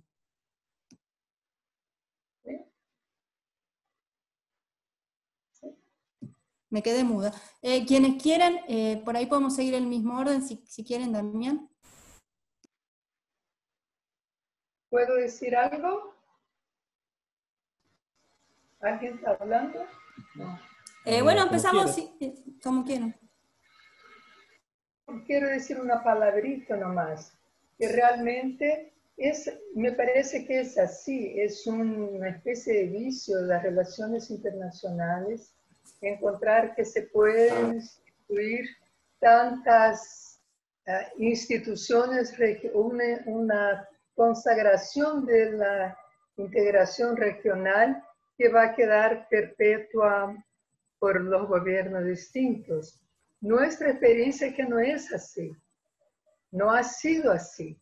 Entonces la pregunta cómo que nos hacemos es cómo hacemos para que quede así, o cómo hacemos para que los representantes sean siempre defensores de la integración. En ese momento, la importancia de hablar de la democracia significa que el diálogo de Brasil con los otros países es inexistente. Y para un diálogo es necesario que dos lo quieran, ¿no? Entonces realmente es muy difícil y creo que quizás la lucha sea para que adentro de los países se consiga estabilizar un proyecto de relación con los otros países de la región. Intentar hacer con que parte de la lucha política sea eso, fortalecer la visión de la importancia de la integración. Una lucha en la sociedad para ver cómo podemos influenciar en el Estado. Hoy no se puede. De la parte de Brasil no se puede.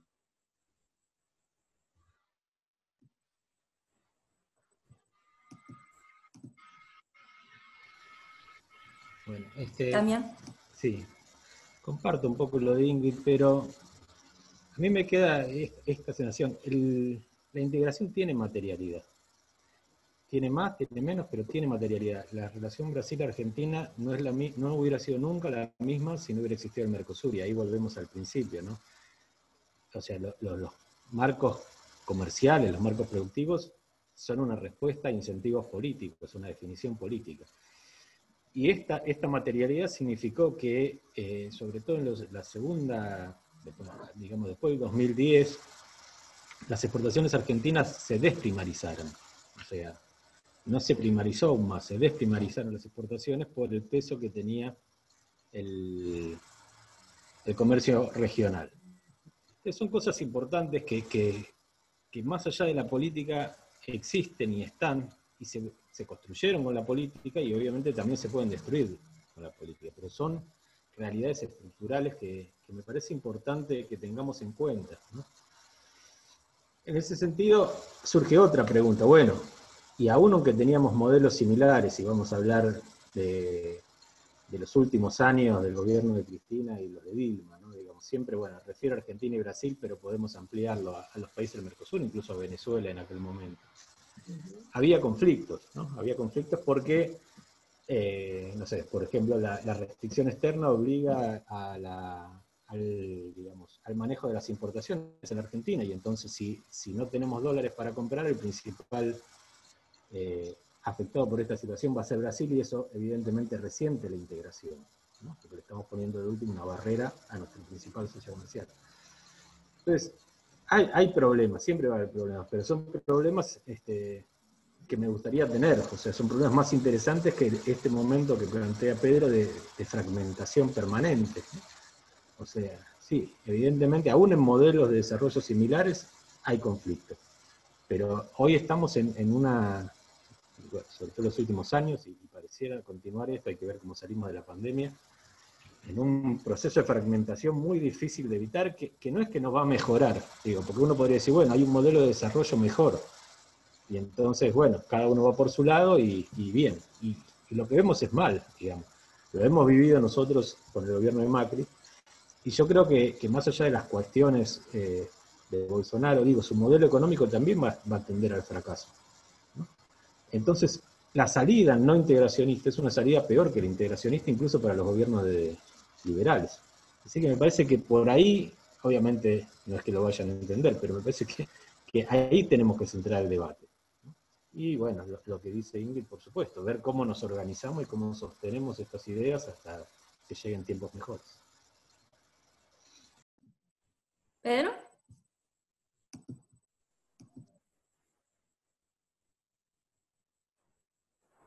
Ahí te... Ahora sí, autorizado. En el chat había una pregunta sobre el corredor, voy a contestar muy rápido, y la relación que tiene con la ruta de la seda, así está.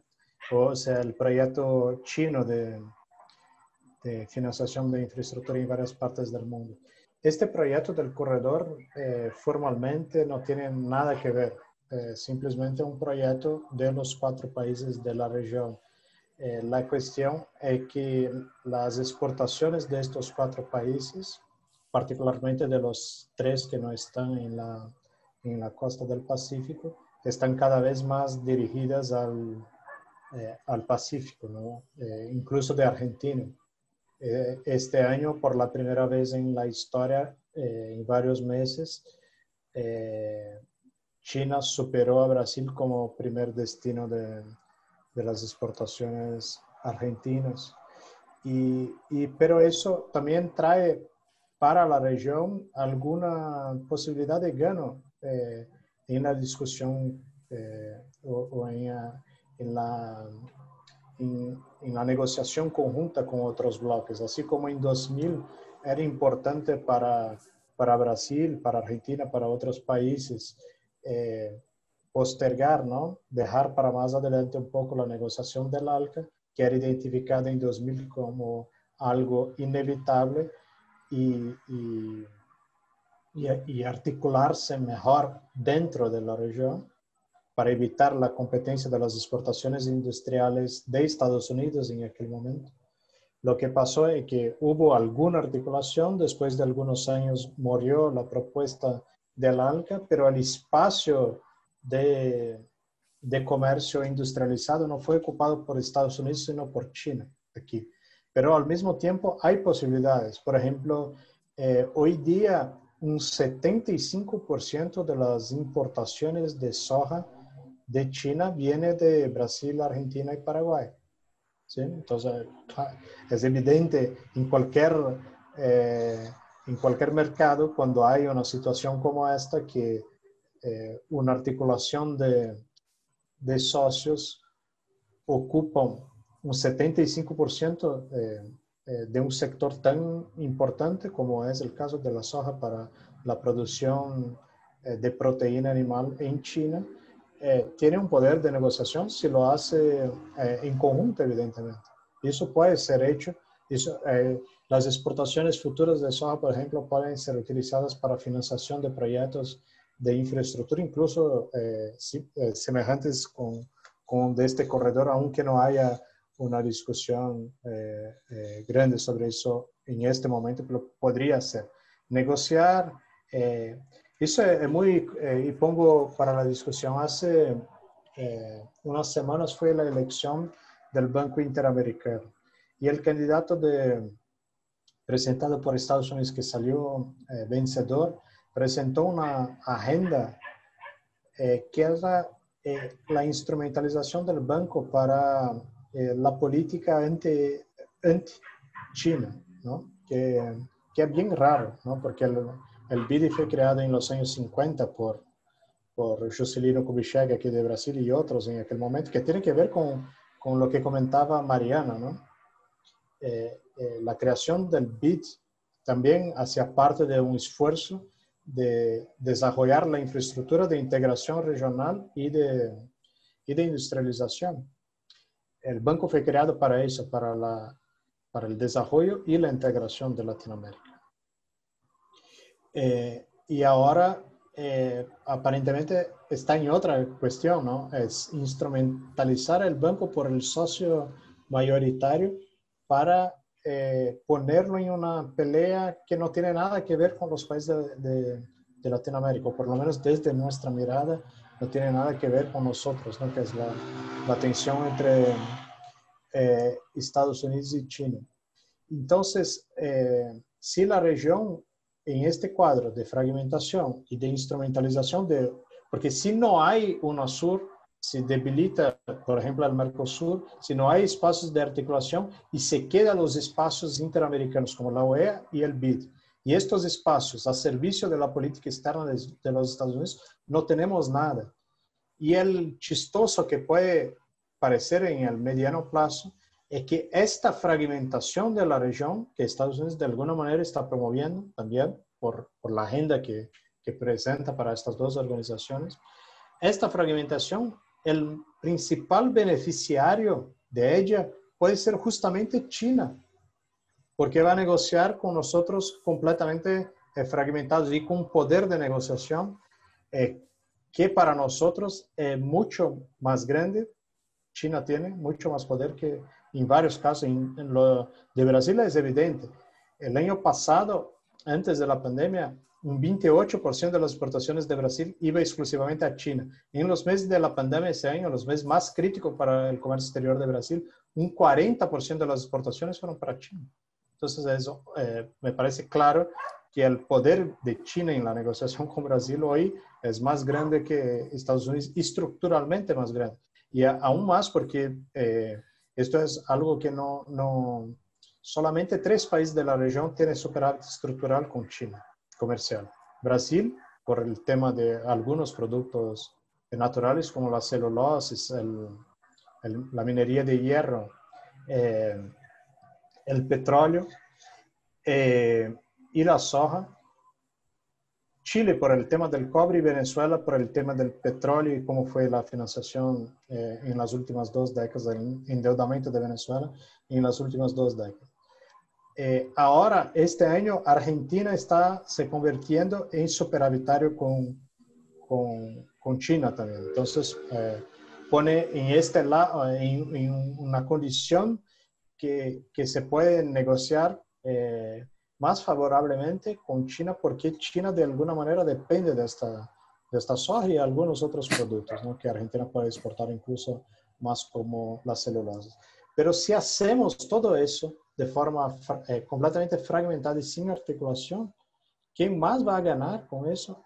En una mirada de mediano plazo, y aparentemente la política externa de Estados Unidos en este momento no está mirando tanto para el mediano plazo y para el largo plazo, mucho menos que China, es justamente China, ¿no? Entonces eso suena raro y creo que estos puntos que comenté explica buena parte de la posición de la política externa de Chile en este momento, de se poner en contra la candidatura de Estados Unidos para el Banco Interamericano, mismo teniendo un gobierno de centro derecha que podría ser más cercano en teoría a Estados Unidos, ¿no? Entonces, hay temas que pueden parecer contradictorios, que puede parecer terrible la situación que tenemos de fragmentación, de desintegración, pero tenemos varias oportunidades, ¿no? Y tenemos que jugar con lo que tenemos, ¿no? Con los jugadores que tenemos, o sea, con los presidentes que tenemos, con la situación que está.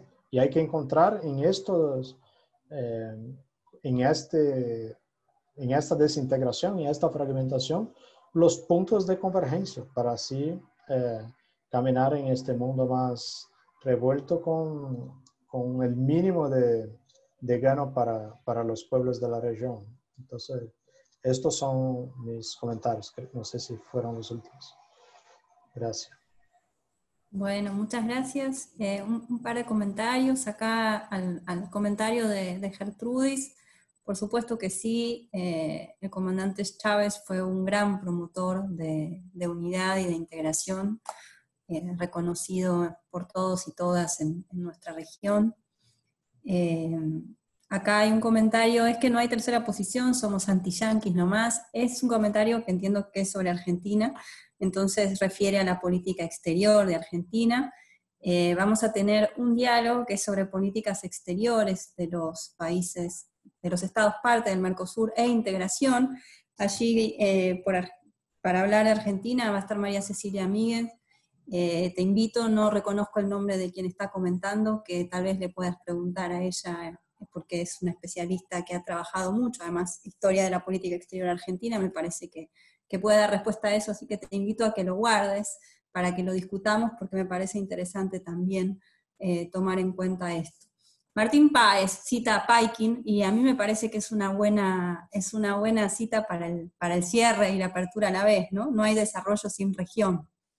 Quiero agradecer, le voy a dar la palabra a Federico Montero para que cierre, que es el director del observatorio, pero antes no quiero dejar de agradecer a todo el equipo, a Zoe y a los compañeros del observatorio, a la compañera que está manejando todo esto, Kareli, que está manejando el Zoom, y bueno, por supuesto, a quienes están participando, y a nuestros invitados y a nuestra invitada. Nuevamente, muchísimas gracias. Espero que sigamos intercambiando y militando y organizándonos por nuestra patria grande. Y yo ahora me despido y ya le paso la palabra a Federico Montero.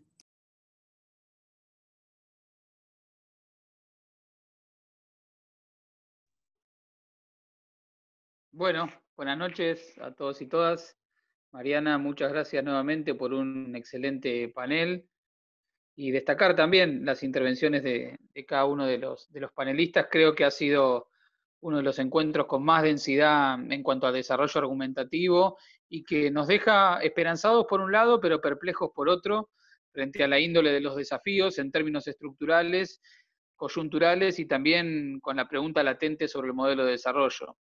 Entiendo que en el marco de las crecientes tensiones geopolíticas que atraviesan a la región, el marco de la integración tiene que ser una condición necesaria para desplegar las cuestiones que aquí se han planteado.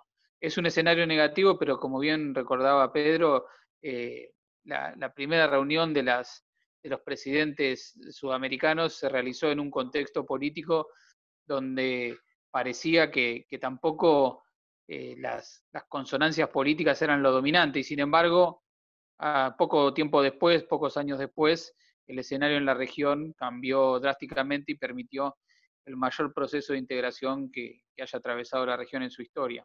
Hoy estamos en un impasse político atravesado por tensiones, y creo que el marco de estos debates, mantenerlo vivo, como se mencionaba anteriormente, como mencionaba Ingrid, también muy conscientes de los desafíos y de las tensiones que planteaba Damián, es nuestra tarea. Desde el observatorio nuestra voluntad es esa: seguir construyendo masa crítica, seguir apostando a la integración, seguir argumentando por la integración, pero también seguir construyendo conocimiento consciente de las posibilidades para intervenir en cada momento. Así que muchas gracias, Mariana, otro excelente encuentro de este curso, y nos encontraremos dentro de 2 miércoles para continuar discutiendo sobre los desafíos de la integración sudamericana.